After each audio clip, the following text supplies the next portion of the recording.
Hello everyone, Kaiser here, and today I'm back with a new video, which is a review of my custom Simon Belmont figure from Super Smash Bros. And before we get into the video, I do want to say that I am back in school, so that means I'll be uploading videos less frequently than how I used to do, but I don't think it's going to be that big of a change to the channel. It's just something I thought I should tell you. So with that, let's get into it. And here we have the custom Simon Belmont figure, and one thing I want to get out of the way right now. This has to be the most tape I have used on a figure ever.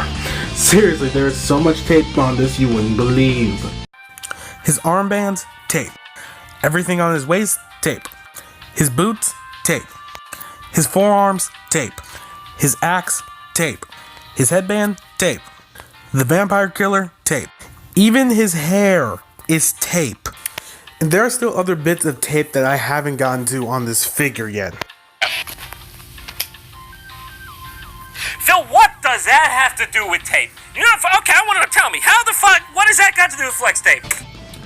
So yeah, the reason I had to use all this tape was because I noticed that this design has a lot of leather looking pieces around his entire body, and since I don't have any fake leather, I decided to use tape to get that same effect. And I think it worked pretty well for the most part. So this figure was made from a WWE figure, I can't remember which one. And one thing I wanted to change about the figure was the height, since I wanted Simon to stand next to a Marvel Legends type figure without looking too off, and that was one of the biggest challenges.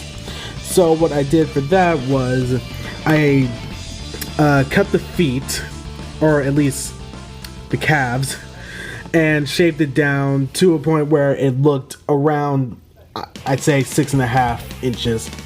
And I think it worked pretty well. It was pretty hard to do considering that I didn't want to mess up the articulation here, since I still wanted that double jointed knee. But overall, I think I did a pretty good job.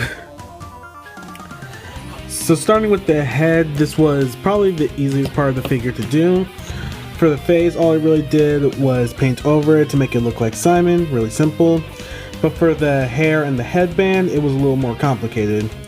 Like I said before, the headband is made out of tape, so all I really did was cut out 2 pieces of tape.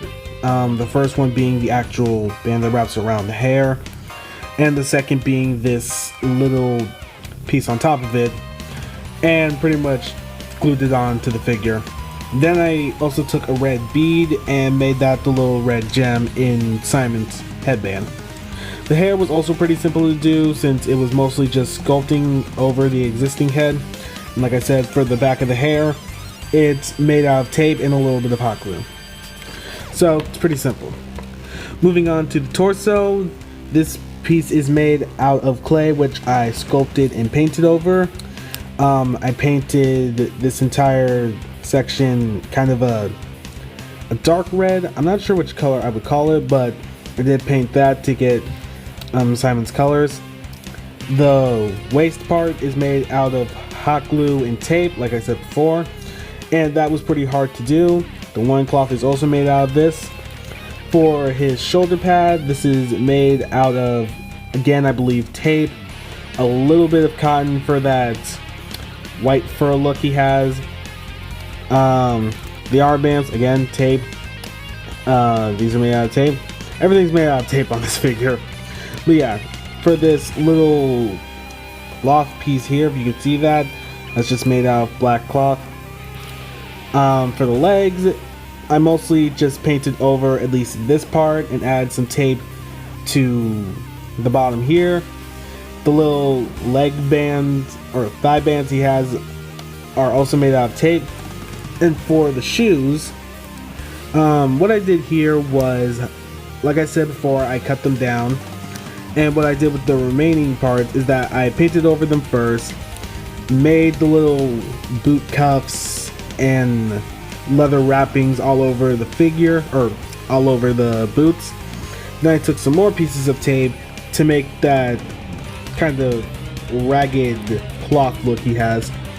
It was really simple to do after I was done, but as I went through it, it just got harder and harder. So yeah, Now for accessories, one of them I decided to give Simon was a few crosses. So here we have 2 smaller crosses, which are kind of hard to see.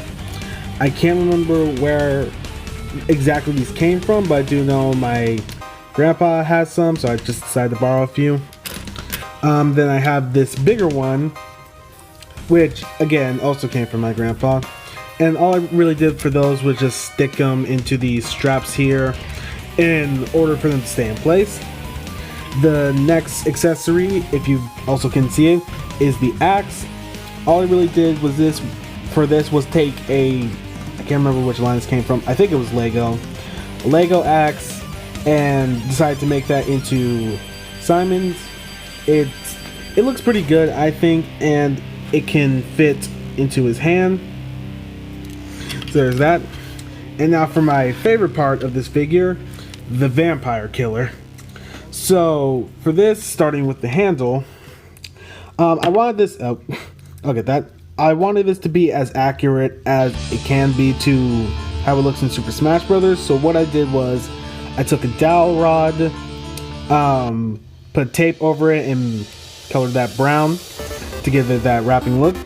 And for this part, I took 2 Lego pieces, stuck them on the side of the dowel, and then sculpted the little spikes here to give it that cross design.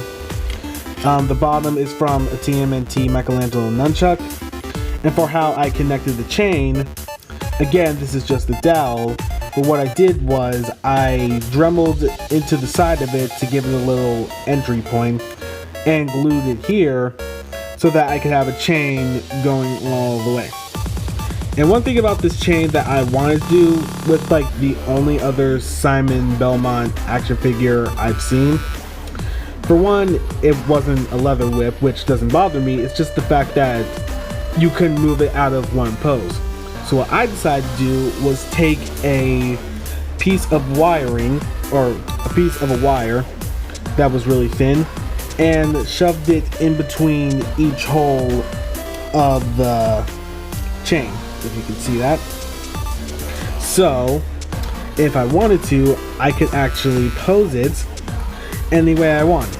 And yes, I know, I am a fucking genius! I hope my parents are okay with me using that joke. Now moving on to articulation, the head is able to rotate side to side. There's a little bit up and down. The arms can move out that far. They can go forward, backward, pretty much a full 360. He has a bicep swivel, single jointed elbow, wrist swivel, hinge. Has an ab crunch that can go that far forward and that far back. Maybe move this out of the way. There you go.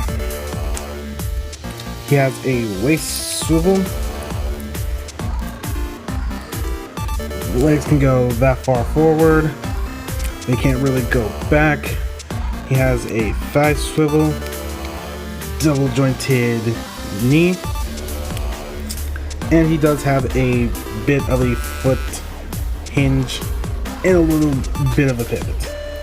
So yeah, the articulation is pretty good on this guy. I can get him into very cool poses, and I really like that.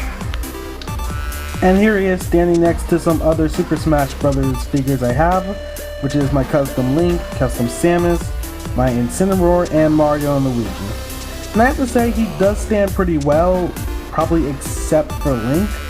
That Link is a little too tall. I'm gonna fix that. But overall, I'd say he's pretty good. So yeah, that was my custom Simon Belmont. I hope you guys enjoyed. I really like how this figure came out, probably one of my favorites. And for the next few videos, they are going to be reviews of figures I've got. I hope you don't mind that. But I also hope you enjoyed them. So thank you guys for watching, and I'll see you guys next time.